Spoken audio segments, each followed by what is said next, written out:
la chaîne qui donne envie d'agir. Nous sommes le 23 septembre 2016 en compagnie des BTS Communication deuxième année de l'école Pigier.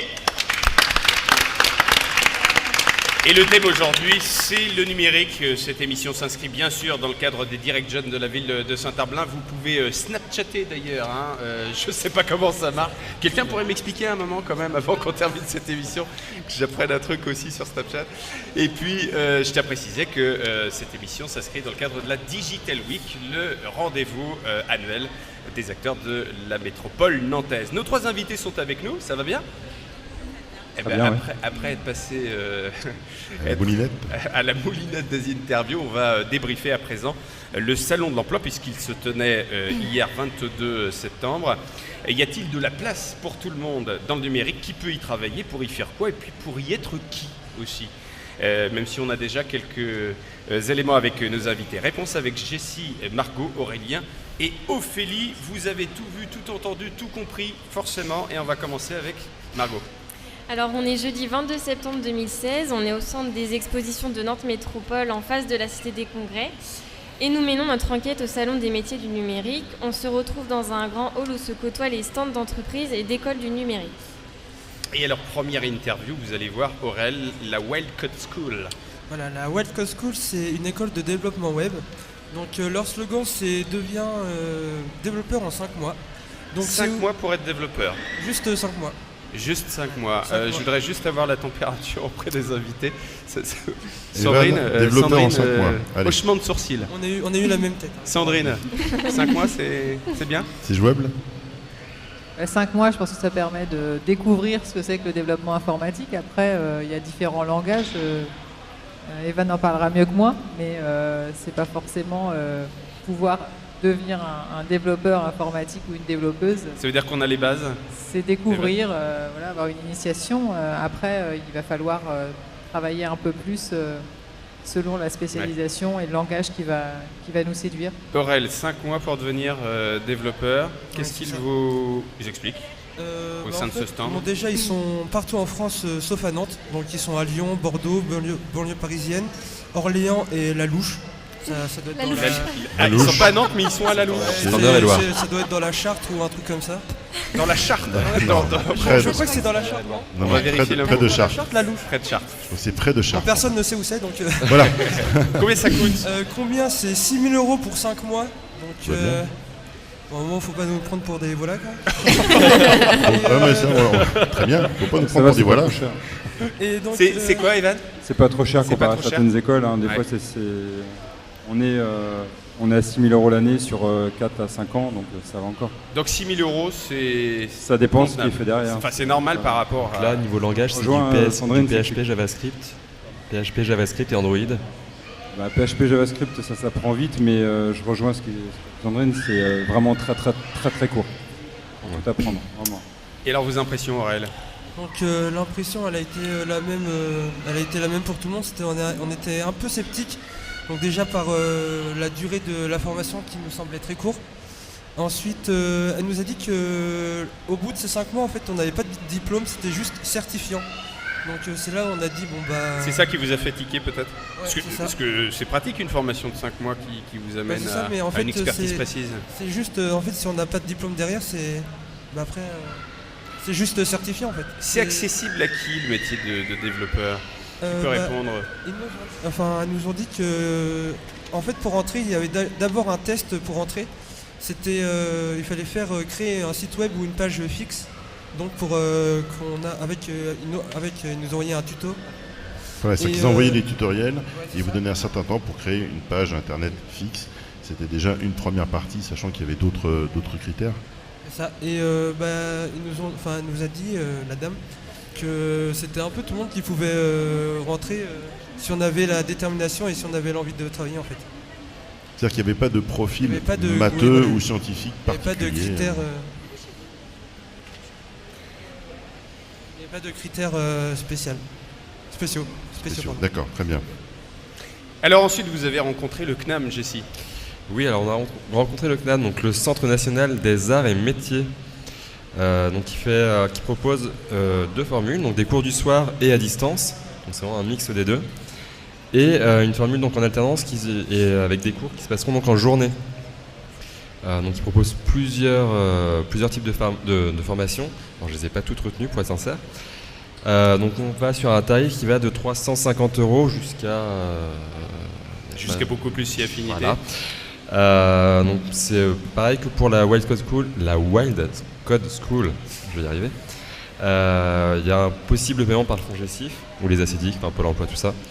Après, moi, j'ai pas été convaincu dans le sens où la personne qu'on a vue nous récitait son texte quelque part.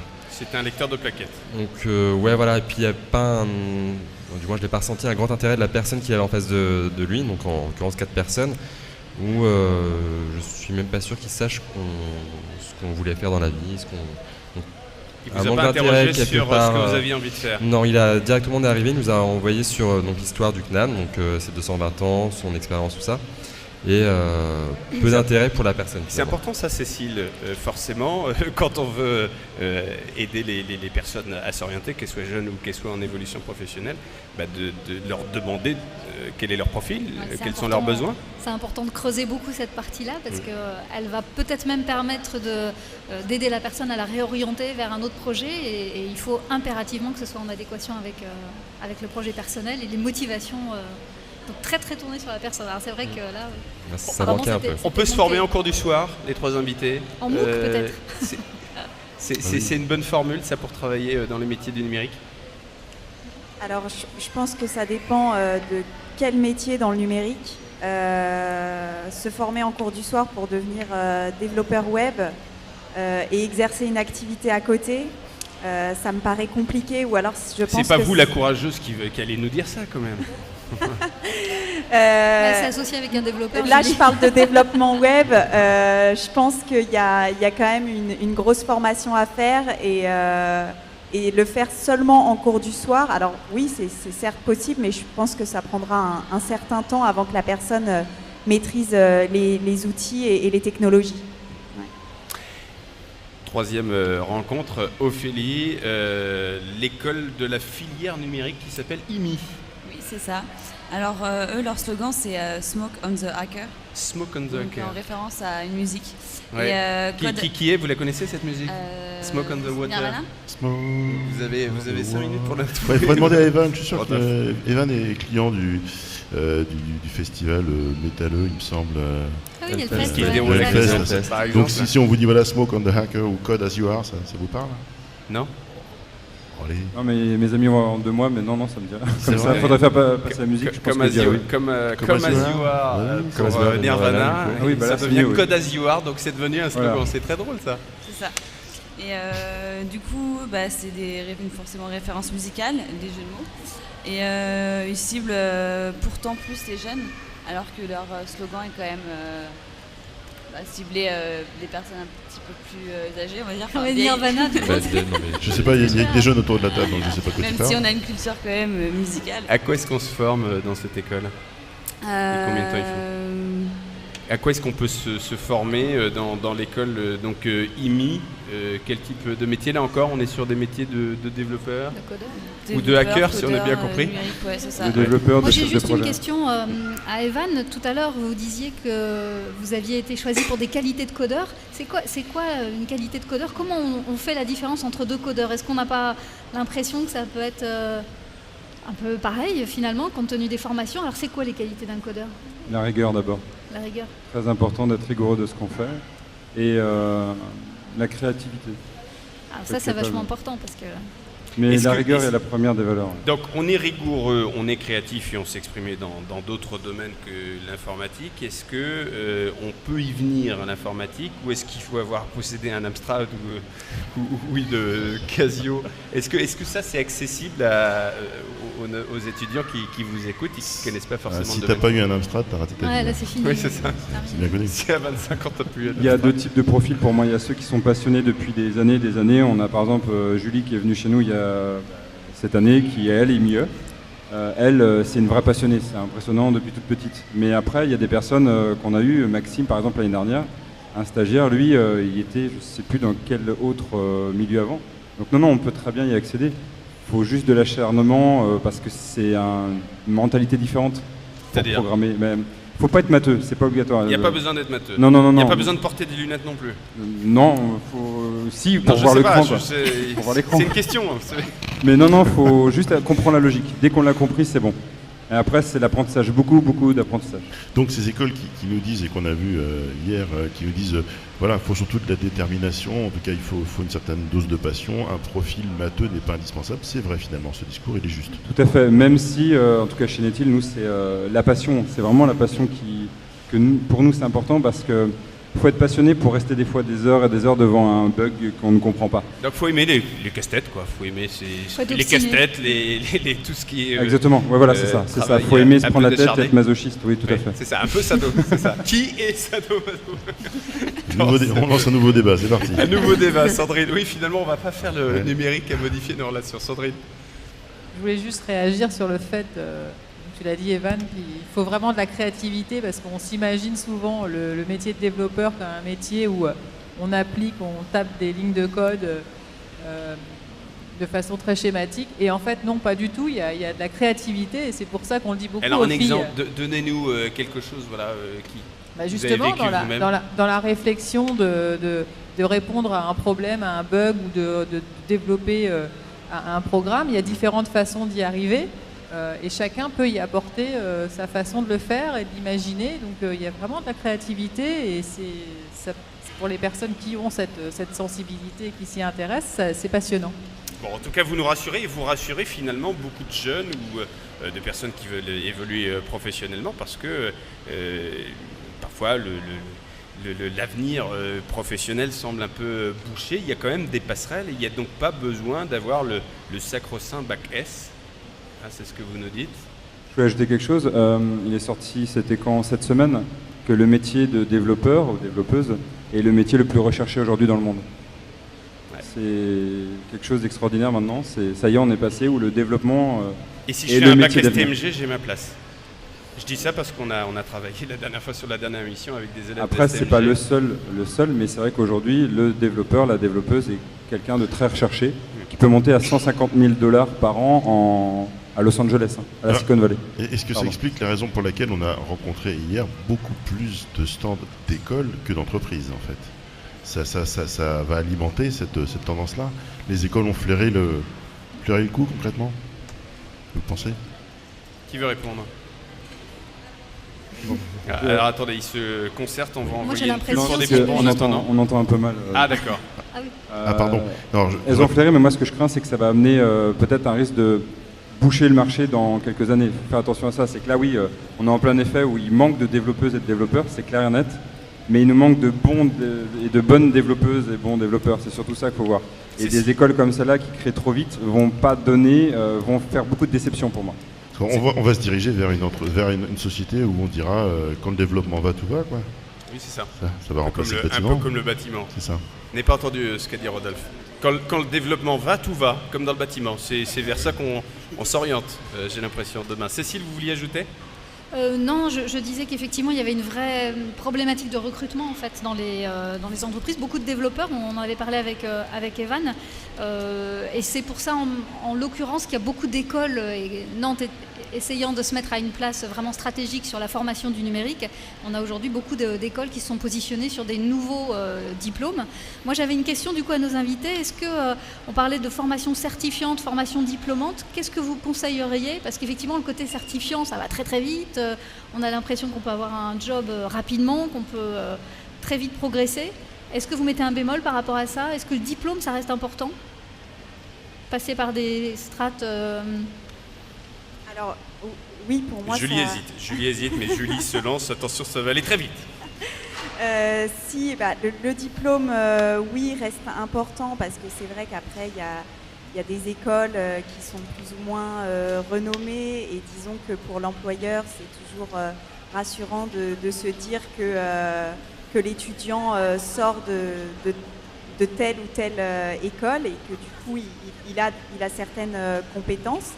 Après, il y a des gens qui sont tout à fait capables d'apprendre par eux-mêmes sans avoir besoin de passer par une école parce qu'ils sont ultra motivés Et comme on le disait tout à l'heure, parce qu'ils sont passionnés depuis tout petit par ça. Et alors quand on recrute, vous qui êtes du côté recruteur aussi, est-ce qu'on va faire passer des tests? Est-ce qu'on va regarder les écoles qui ont été faites? Comment on mesure finalement l'adéquation entre le profil qu'on a, qui est peut-être un peu atypique, et le CV et les attentes?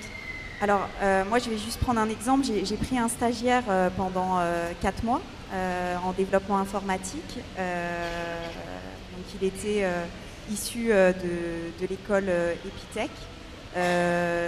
J'ai choisi cette école parce qu'on m'en avait dit du bien. Donc, moi, je ne suis pas une spécialiste technique et développement web, loin de là. Donc, je me suis entourée des bonnes personnes et j'ai posé les questions à des personnes qui s'y connaissent mieux que moi, et ils m'ont conseillé d'aller vers cette école-là. Et ensuite, quand j'ai rencontré l'étudiant qui était intéressé pour faire son stage chez Rodenjoy, ce qui a été important pour moi, bon, déjà c'était le feeling, hein, il n'y a pas que le côté technique, et de voir aussi si le développeur va s'intéresser un petit peu à la stratégie de l'entreprise et à ses problématiques, et pas seulement faire du code sans comprendre où est-ce que ça... Il ne faut pas rester cloisonné dans son métier, voilà. Il faut penser entreprise en général, oui. Système organisationnel en général. Tout à fait. 4e école, Margot, vous êtes allée voir l'école de design. Voilà, donc cette école est située à Nantes, à Polytech, donc c'est vers la Beaujoire. Cette école, elle fait du design interactif, de l'animation, du web design, des jeux vidéo et des réalités virtuelles. Elle est assez chère puisque la première année, c'est 6 100 € l'année et les 4 dernières... Alors on a vu avec Evan que finalement c'était pas si cher. Les 4 dernières, c'est 7 000 €. C'est 7 000. Vous, en tout cas, ça vous paraît un peu cher. Cher. D'accord. Bon, finalement, et voilà. Sinon, ça nous a tous donné envie d'aller en école de design. Qu'est-ce qui vous a donné envie? C'est la personne en lui-même qui était très... Il nous a donné... par lui-même, nous a donné envie. Il était très humble. Ouais.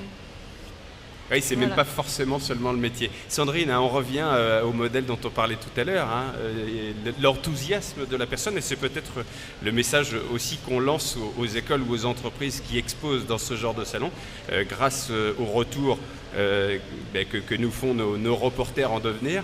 Il est important d'avoir des gens qui véhiculent cette énergie de travailler dans le secteur.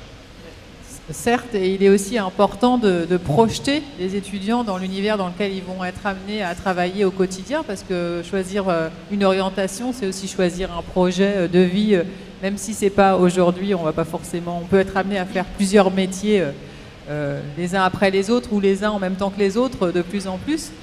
Mais c'est surtout aider les étudiants à se projeter, à comprendre la finalité et la vision et le sens de tout ce qu'ils vont pouvoir être amenés à faire dans leur carrière. Vous avez compris quoi du sens, de la finalité de ces acteurs? Alors plutôt école dans un premier temps que vous avez rencontré. On parlera de la dernière on parlera d'un dernier acteur, en l'occurrence une entreprise que vous avez rencontrée, Aurel. Vous avez compris quoi du sens, de l'intérêt de travailler dans ces métiers du numérique?